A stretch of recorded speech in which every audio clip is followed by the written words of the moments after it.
Market इंशाल्लाह जो है ना वो दोबारा भी मौका देगी, ठीक है ना। इस वक्त मार्केट 2366 पे 100 पिप्स प्रॉफिट में हम लोग अल्हम्दुलिल्लाह। तो बाई की ट्रेड को फ़िलहाल 100 पिप्स प्रॉफिट में क्लोज़ कर दे, मैंने भी क्लोज़ कर दी है, ठीक है। तो बाकी मैंने अपने यूट्यूब चैनल की कम्युनिटी में भी मैसेज कर दिया है कि ट्रेड्स को प्रॉफिट में क्लोज़ कर दें। हमारी ट्रेड एक्टिवेट हुई थी 2356 पे और मैंने इसे क्लोज़ किया है 2366 पे।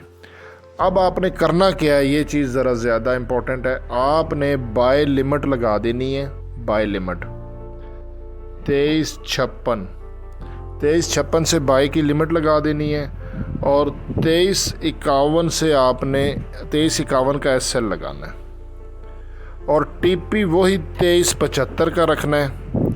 मार्केट एक स्ट्रेट लाइन में जो है ना वो नहीं चलती है, ये 100 पिप्स प्रॉफिट में है। इस प्रॉफिट को अवेल कर लें, मार्केट दोबारा चांस देगी।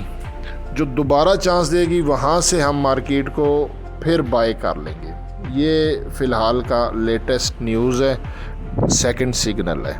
बाकी जो भी लेटेस्ट अपडेट होगी मैं फिर आप लोगों को अपने यूट्यूब चैनल की कम्युनिटी में या तो अपडेट करूँगा या वीडियो डाल दूँगा।